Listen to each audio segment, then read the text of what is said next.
नमस्कार दोस्तों। आज हम और एक इम्पॉर्टेंट टॉपिक पे नजर डालेंगे। सोशियोलॉजी पेपर वन में जो सिलेबस दिया हुआ है उसमें थिंकर का एक पार्ट है।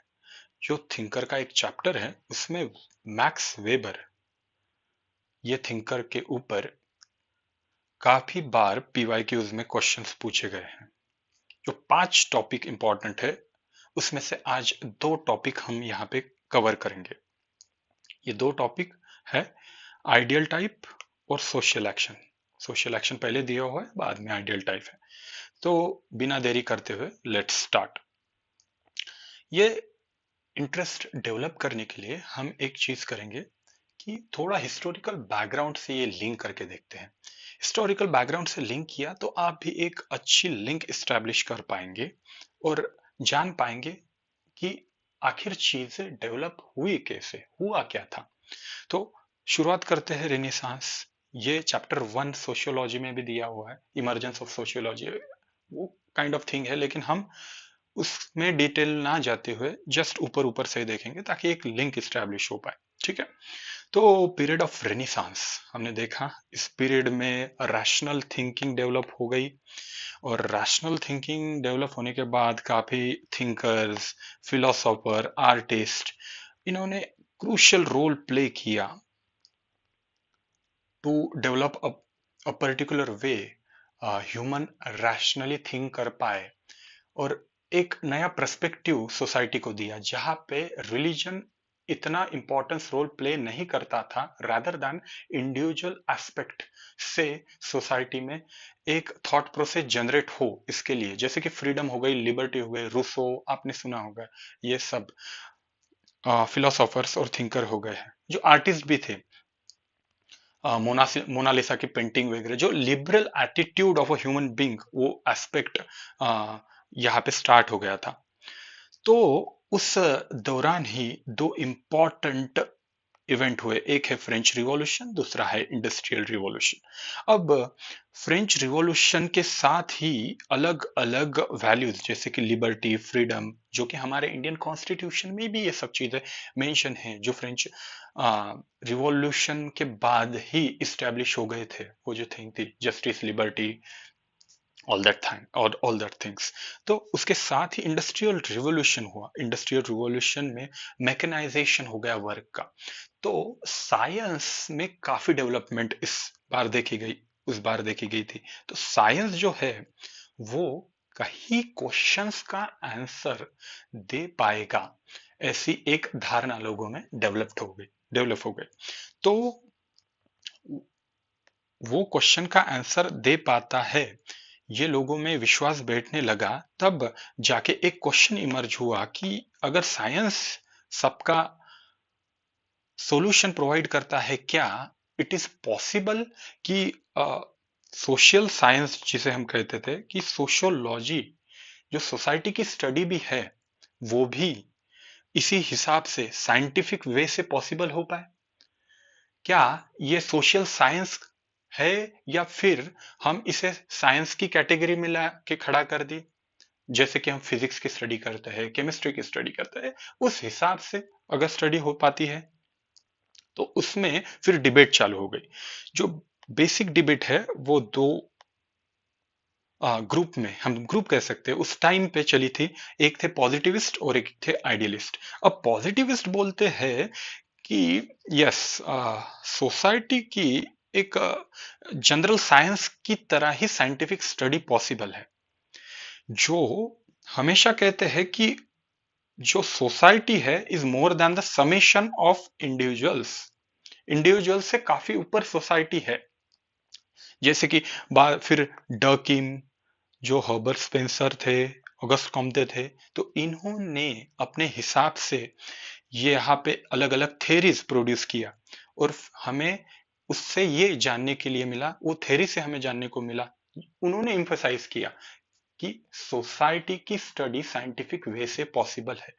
ग्रैंड थेरी, एक थेरी उन्होंने इस्टेब्लिश करने की कोशिश की। लेकिन अदर साइड आइडियलिस्ट थे। आइडियलिस्ट आपने नाम से ही देख रहे होंगे कि आइडियलिस्ट है। आइडियलिस्ट में वो इम्फोसाइज करेंगे, इंपॉर्टेंस देंगे आइडियाज को या वैल्यूज को। अब आइडियाज और वैल्यूज कहाँ? माइंड में आते हैं। अब आइडियाज और वैल्यूज माइंड में आते हैं, इसका मतलब है मैं इंडिविजुअल को इंपॉर्टेंस दे रहा हूं। उस आइडियलिस्ट में भी कांटियन एक ब्रांच है, तो न्यो कांटियन यहाँ पे हम देखेंगे। वो हेगल वाला भी है पोर्शन, लेकिन वो हमारे अभी अभी सिलेबस के रिलेटेड हम इस पार्ट के हिसाब से इंपॉर्टेंट इतना नहीं है। तो न्यो कांटियन, उसमें विंडलबैंड एक सोशल साइंटिस्ट कह सकते हैं हम, उन्होंने एक आइडियलिस्ट कह सकते हैं, सॉरी। तो ये आइडियलिस्ट उन्होंने क्या किया, न्यू थेट नोमोथेटिक और आइडियोग्राफिक जो है उसमें डिस्टिंग्विश करके हमें कुछ इंपॉर्टेंट अंडरस्टैंडिंग दिया, जो कि पॉजिटिविस्ट वाले से काफी अलग था। उन्होंने कहा कि एक ऑब्जेक्ट हमने लिया, अगर उस ऑब्जेक्ट को एक्शन या फोर्स अप्लाई किया करते हैं तो फिर वो रिएक्शन देता है, एक सिमिलर वे में, सिमिलर काइंड में रिएक्शन देता है। जैसे कि केमिस्ट्री की एक रिएक्शन हो गई कि H2O, ये जो फॉर्मूला है, तो दो हाइड्रोजन के एटम के साथ ऑक्सीजन का एक कंबाइन करने के बाद वाटर बनता है। ये हर बार ही होता है, लेकिन ह्यूमन बॉडी और ह्यूमन बीइंग के साथ सेम पॉसिबल है क्या? तो ये बोलते नहीं, it's not possible like that, क्योंकि हर बार जो ह्यूमन बीइंग है उसका रिस्पॉन्स एक जैसा ही नहीं रहेगा, अगर एक्शन और फोर्स एक ही जैसा अप्लाई किए तो। इसका मतलब है कि जो नोमोथेटिक अंडरस्टैंडिंग है और आइडियोग्राफिक अंडरस्टैंडिंग है, इन दोनों से क्या पता चलता है, नाम में भी है, ये नॉर्मलाइजेशन करता है। ये जो जनरलाइज करता है, थिंग्स को जनरलाइज करता है, जनरलाइज थ्योरी में करते हैं। जैसे कि जो कार्ल मार्क्स की थ्योरी है, वो कहता है कि economy as a base act करता है, उसके ऊपर सुपर स्ट्रक्चर रहता है। Economy as a base act करके उसके ऊपर बाकी सब सुपर स्ट्रक्चर रहता है। ये सभी सोसाइटी में एक जनरलाइज वे में उसने प्रेजेंट किया कि सभी सोसाइटी में सेम वे में ये चीजें हो रही है। अब इसके वजह से ये लॉज और थ्योरी जैसे साइंस में हम डेवलप करते हैं, उस हिसाब से ही ये करते जाते हैं। ये नोमोथेटिक अंडरस्टैंडिंग है। बट आइडियोग्राफिक अंडरस्टैंडिंग कहते हैं नो, यहां पे सब्जेक्टिविटी को रिस्पेक्ट दिया जाता है। आइडियाज जो है, आइडियाज इमर्ज हो रही है और इस हिसाब से रिएक्शन ह्यूमन बीइंग रिएक्ट कर रहा है, इसका मतलब है कि इसकी साइंटिफिक स्टडी उस हिसाब से पॉसिबल नहीं है। एक्सटर्नल इन्वायरमेंट के जो ऑब्जेक्ट है उसकी वो पॉसिबल हो सकती है, क्योंकि वो एक जैसे रिएक्शन देते हैं, जो कि ऑब्जेक्टिव स्टडी पॉसिबल हो पाती है। लेकिन यहाँ पे सब्जेक्टिविटी इन्वॉल्व है, हर बार आपको अलग रिजल्ट मिलेगा। तो ये वेबर। अब आते हैं हम हमारा जो मेन टॉपिक है, जिसके ऊपर हम डिस्कस करने वाले हैं, वहां पे आते हैं। वहां पे वेबर बोलता है कि यार आपने जो स्टडी किया वो इस बारे में फैमिलराइज है, जो आइडियलिस्ट है उसके बारे में वो फैमिलराइज है, तो उसके इन्फ्लुएंस से ही मैक्स वेबर सोशियोलॉजी की स्टडी कैसे हो पाएगी, इस बारे में एक काफी रिवोल्यूशनरी आइडिया प्रेजेंट करते हैं। अब मैक्स वेबर कहते हैं कि भाई सोसाइटी को तो स्टडी करना है, हम स्टडी ऑफ सोशियोलॉजी में क्या स्टडी कर सकते हैं, सोसाइटी की स्टडी करनी है, सोशियोलॉजी एक सब्जेक्ट है, तो वो सोशियोलॉजी सब्जेक्ट में हम क्या स्टडी करें। तो हमेशा याद रखो कि मैक्स वेबर कहता है कि सब्जेक्ट मैटर ऑफ सोशियोलॉजी है, वो है सोशल एक्शंस। जो एक्टर एक्शन ले रहा है उसके बारे में आपको स्टडी करना है। अब मुझे एक्टर की एक्शन स्टडी करनी है, ये तो बात पता चल गई, सोशियोलॉजी में एक्टर की एक्शन। लेकिन एक चीज आप ध्यान दीजिए, यहां पे हम सोसाइटी एज अ होल की स्टडी नहीं बता रहे हैं, वो एक्टर की एक्शन। और वो एक्शन जो है सोशल एक्शन है, हर एक्टर अलग अलग लेता होगा। हर एक्टर अलग अलग लेता होगा, उसके कुछ कंपोनेंट देख लेते हैं पहले कि सोशल एक्शन होती क्या है। जो वेबर बोलता है सोशल एक्शन हमें स्टडी करनी है, सब्जेक्ट मैटर है, उसका एलिमेंट क्या है। तो सोशल जो एक्शन है उसके कुछ प्राइमरी एलिमेंट है कि human behaviour, all human behaviour उसमें इंक्लूड है। जो एक्टर एक्शन परफॉर्म कर रहा है वो सब्जेक्टिव मीनिंग अटैच करेगा उस एक्शन को, तभी तो वो परफॉर्म करेगा। उसके दिमाग में कुछ आएगा, उसका मीनिंग अटैच करेगा, कुछ अंडरस्टैंड करेगा और बाद में जाके वो एक्शन करेगा और वो डायरेक्टेड टुवर्ड अदर रहेगी। अब देखिए इसको और सिंपल तरीके से मैं आपको समझा के देता हूं। देखिए ये बिहेवियर है हमारा, ये क्या है हमारा, एक बिहेवियर है। अब बिहेवियरल कंपोनेंट हमेशा, हमने एक वीडियो में पहले ही देखा है एथिक्स के, बिहेवियरल कंपोनेंट हमेशा एक्शन, रिपीटेटिव एक्शन किस डायरेक्शन में हो ये स्टडी करता है। तो ये मेरा बिहेवियर हो गया। अब मैं इस, मेरी एक्शन जो है, मैं एक्शन यहां पे ऐसे कोई भी एक सर्कल बना लेते हैं। तो ये बिहेवियरल फैक्टर में, ये बिहेवियरल फैक्टर में मैंने कुछ एक्शंस, क्योंकि बिहेवियर मेरा डिसाइड करता है किस प्रकार की एक्शन में लूंगा। अब मैंने एक्शंस यहां पे लिया, ये इसका सबसेट हो गया एक्शंस। अब मैं बाथरूम में खड़ा हूं, एक एग्जाम्पल लेते हैं, मैं बाथरूम में खड़ा हूं और मैं नहा रहा हूं। तो नहाते समय मैं गाना गा रहा हूं, वो तो एक्शन ही है ना। लेकिन वो सोशल एक्शन है क्या? नहीं, नहीं है सोशल एक्शन, क्योंकि सोशल एक्शन होने के लिए वो डायरेक्टेड टुवर्ड अदर होना चाहिए। उसको सब्जेक्टिव मीनिंग अटैच है, मैं गा रहा हूं, कुछ ना कुछ मीनिंग मुझे अटैच किया होगा मैंने, तभी जाके मैं वहां पे गाना परफॉर्म कर रहा हूं। वो सोशल एक्शन नहीं है, क्योंकि वो डायरेक्टेड टुवर्ड अदर नहीं है। तो यहाँ पे और एक अंदर का सेट आएगा उसका, और ये रहेगा सोशल एक्शन। सोशल एक्शन, क्योंकि ये तीनों चीजें होना चाहिए। वो बिहेवियर जो है, include all human behaviours action में, ये सोशल एक्शन में होगा। देखिए आप, उसका ही सबसेट है वो। अब एक्टर जो है उसको मीनिंग भी अटैच करेगा। ये जो कि एक्शन का हमने देखा कि सब, ये भी सबसेट ही है उसका। तो सब्जेक्टिव मीनिंग एक्टर अटैच करेगा, तब जाके वो एक्शन परफॉर्म करेगा। और तीसरी कंडीशन है कि वो जो मीनिंग अटैच कर रहा है, वो एक्शन जो है वो दूसरों की तरफ डायरेक्ट की हुई होनी चाहिए। मतलब तभी जाके हम उसे सोशल एक्शन कह पाएंगे। समझ में आए? सीधी सीधी बात है, कुछ नहीं। बिहेवियरल है, उसमें से कुछ एक्शंस होगी और उसमें से भी सब्जेक्टिव मीनिंग अटैच होगा उस एक्शंस को, और वो सब्जेक्टिव मीनिंग अटैच होने के बाद भी ऐसे कुछ एक्शंस होंगे जो डायरेक्टेड टुवर्ड्स अदर होंगे। ये दो कंपोनेंट काफी इंपॉर्टेंट है। सब्जेक्टिव मीनिंग एक्टर ने अटैच किया हुआ है, और जो एक्शन है वो दूसरों की तरफ डायरेक्ट की हुई होनी चाहिए। ये है वेबर की आ, तरफ से सोशल एक्शन का क्या है, सोशल एक्शन क्या है जिसकी हम स्टडी कर रहे हैं सोशियोलॉजी में। सब्जेक्ट मैटर है, उसके हिसाब से सोशल एक्शन क्या है। अब ठीक है, ये तो सोशल एक्शन हो गई। अब हम देखेंगे कि ये सोशल एक्शन स्टडी कैसे करते हैं। सब्जेक्ट मैटर ऑफ सोशियोलॉजी है, पता चल गया। अब चलो स्टडी करके देखिए सोशल एक्शन। तो अब ये वेबर वेबर के मुंह से निकला हुआ है जो है, ये अपना कुछ नहीं है। मैं पढ़ लेता हूं एक बार, और पढ़ने के बाद उसको हम डिवाइड करेंगे, टुकड़े टुकड़े करके समझ लेंगे, काफी सिंपल अंडरस्टैंडिंग भी होगी। तो देखते हैं, interpretive understanding, interpretive understanding of a social action and in order thereby to arrive at a causal explanation of its cause and effect। डरने की कोई बात नहीं है, इसको हम सिंपल करके समझेंगे। तीन चीजें हैं यहां पे हो रही है। इंटरप्रेटिव अंडरस्टैंडिंग, ये पहला पार्ट। दूसरा है किसका? इंटरप्रेटिव अंडरस्टैंडिंग, सोशल एक्शन का। और वो करने के बाद arrive at a causal explanation of its cause and effect. ये तीन चीजें हैं, एक, दो और ये तीन। अब देखते हैं, ये लिंक करके हमें पता लगेगा कि सोशल एक्शन स्टडी कैसे करनी है। एक ऑब्जर्वर है या रिसर्चर है,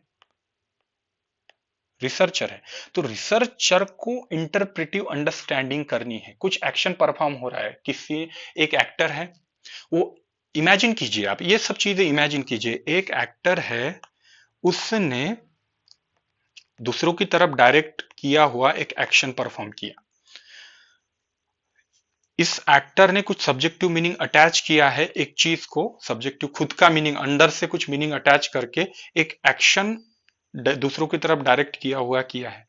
अब ये तो हो गई सोशल एक्शन, तो इसका सब्जेक्टिव है, ये तो एक्शन सब्जेक्टिव होगी। अब मुझे पता नहीं उसने अंदर मन में क्या सब्जेक्टिव मीनिंग अटैच किया होगा। तो मैं तो रिसर्चर हूं, मैं बाहर से वो एक्शन देख रहा हूं, ये यहाँ पे खड़ा हूं मैं, देख रहा हूं यहाँ पे, यहां से।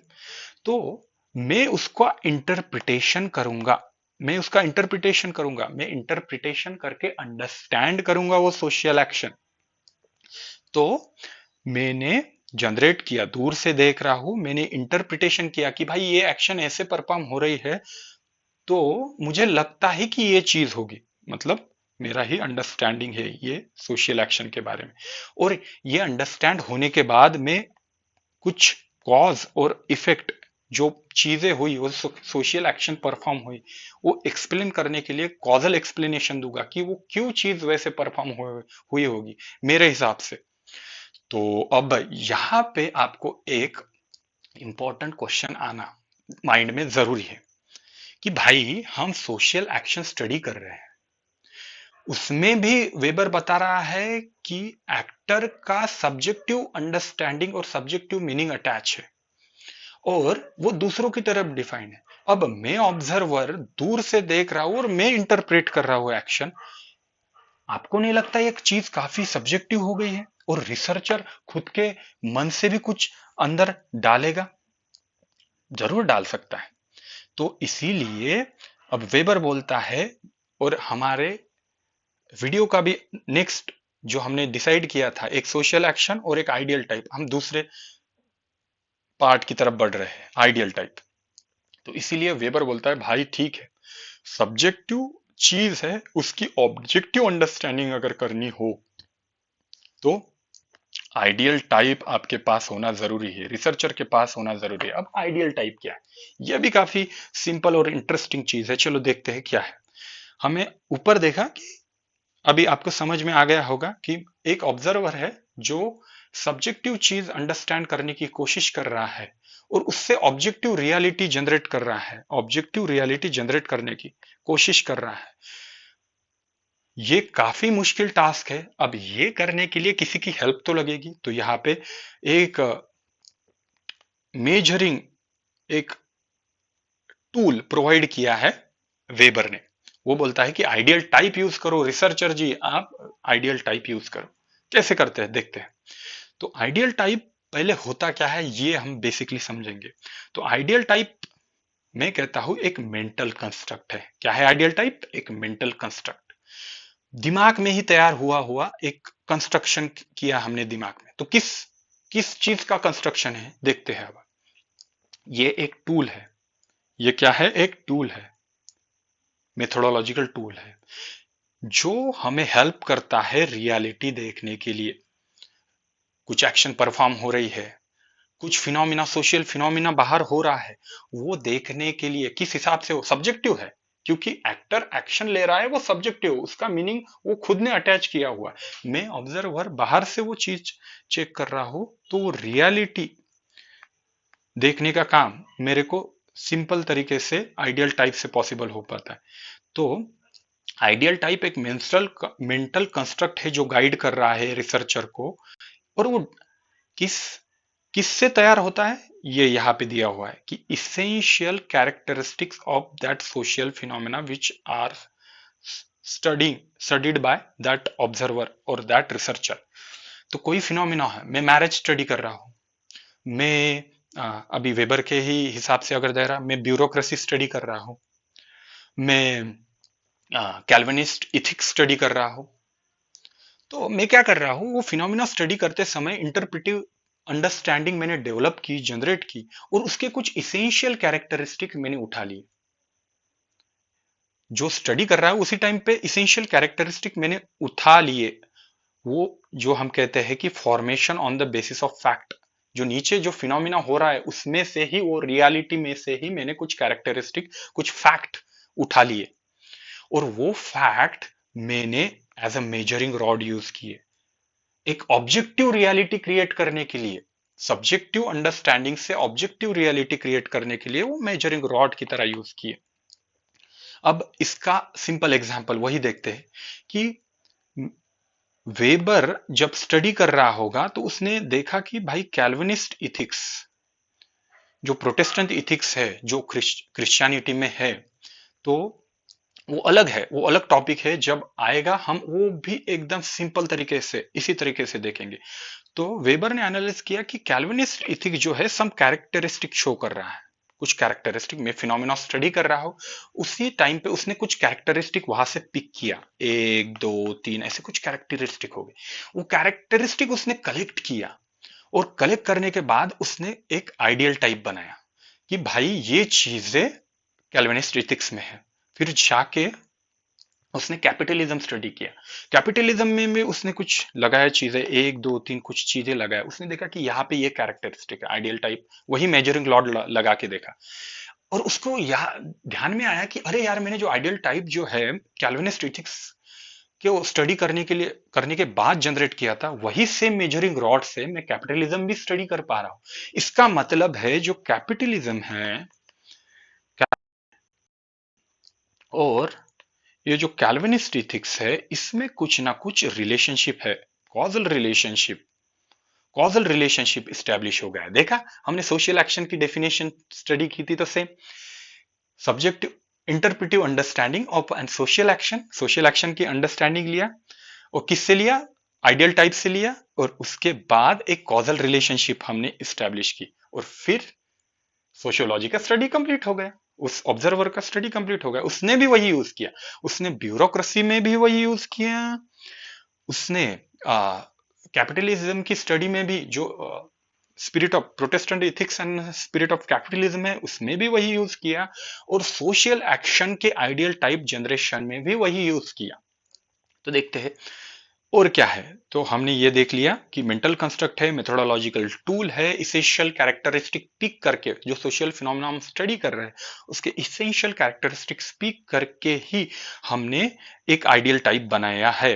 लेकिन आइडियल टाइप क्या नहीं है, ये कंस्ट्रक्टेड फ्रॉम एग्जिस्टिंग फैक्ट, जो दी हुई है, जो फिनोमेना हो रहा है उससे ही ये जनरेट हो रही है in reality, existing facts in reality, but it does not represent a desire or total reality. Total reality को नहीं डिस्क्राइब, इस सम कैरेक्टरिस्टिक है, ये उसमें के ही सम कैरेक्टरिस्टिक है जो पिक करके हमने स्टडी करने के लिए, कुछ ऑब्जेक्टिव रियलिटी कंस्ट्रक्ट करने के लिए, सब्जेक्टिव फैक्ट बेसिस कुछ स्टडी करने के लिए, सोशियोलॉजी की स्टडी होने के लिए जनरेट किए हुए है। अब देखिए यहाँ पे हो ऐसा रहा है कि जो रियलिटी है, अब मेरे को कैपिटलिज्म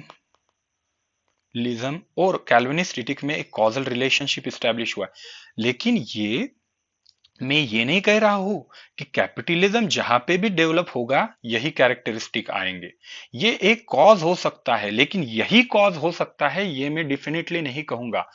तो यहाँ पे हमें देखते हैं, क्योंकि मैक्स वेबर बोलता है कि मैं जो सोशल एक्शन स्टडी कर रहा हूं वो सब्जेक्टिव है। सब्जेक्टिव है तो उसका जो मीनिंग है वो एक्टर के हिसाब से है, और एक्टर जो है सब्जेक्टिवली एक्ट कर रहा है। तो मैं सिर्फ ये नहीं कह सकता हूं कि यही रीजन है, यही कॉज है, वही वही कॉज से ही कैपिटलिज्म इमर्ज होगा। मोनोकॉजल एक्सप्लेनेशन, मोनोकॉजल एक्सप्लेनेशन को जो किसने किया था, एकदम बराबर कार्ल मार्क्स ने किया था, कि उसने बोला कि भाई इकोनॉमी है, इकोनॉमी ही बेसिक रीजन है किसके पीछे, सुपर स्ट्रक्चर डेवलप होने के। हर किसी भी मोड में जाओ, पास्ट में जाओ, हिस्टोरिकल फैक्ट में जाओ, तो एक ही कॉज बताया उसने, इकोनॉमिकल, वो जो हैव्स और हैव नॉट, वही वही वही चीज हर जगह पे उसने लगाई, मोनोकॉजल बोल दी। इसने बोला ना ना ना ना, ऐसा नहीं हो सकता। कैपिटलिज्म डेवलप होने के लिए मैंने देखा है कि कैरेक्टरिस्टिक, यहाँ पे मैंने मेजरिंग लॉर्ड लगाया तब पता चला कि स्पिरिट ऑफ कैपिटलिज्म जो है प्रोटेस्टेंट इथिक्स से जनरेट हो रहे, बट दैट डजंट मीन कि वही एक बेसिक चीज है जिसकी वजह से कैपिटलिज्म डेवलप होगा। इसके लिए कोई और चीज भी हो सकती है। ये सब्जेक्टिविटी का रिस्पेक्ट मैक्स वेबर ने किया, हमने देखा है। अब आगे देखते हैं कि ये जो हमने अभी आइडियल टाइप देखा वो किस तरह से हेल्प करता है, तो देखा हमने अभी पूरा देखा कि एनालाइज एम्पिरिकल फैक्ट, हमें फैक्ट बेसिस स्टडी करने के लिए हमें एक सब्जेक्टिव थिंग को ऑब्जेक्टिवली प्रेजेंट करने के लिए हेल्प करता है। अब इसका और क्या हेल्प है, तो देखिए हमने देखा कि रिसर्चर जब स्टडी करने लगता है जो फाइंडिंग्स को आते हैं तो इम्प्रिसाइज और एम्बिगुअस रहती है, काफी बार एम्बिगुअस रहती है और उसका क्लियर पिक्चर उसको नहीं मिल पाता है, कई बार मिक्सिंग आती है। अब देखो आइडियल टाइप उसने जनरेट किया, आइडियल टाइप उसके पास है, फिर भी जो आइडियल टाइप है उसी हिसाब से ही आपकी स्टडी का रिजल्ट आएगा ये नहीं है, ये जस्ट मेजरिंग रॉड है, थोड़ा गाइडेंस है, कंपास है, आपको गाइड कर रहा है कि इस डायरेक्शन में ये हो सकता है, लेकिन वो पूरी रियलिटी नहीं है, वो पूरी रियलिटी नहीं है, वो सिर्फ तुम्हें हेल्प करेगा रियलिटी की तरफ जाने के लिए, समझने के लिए, अंडरस्टैंड करने के लिए।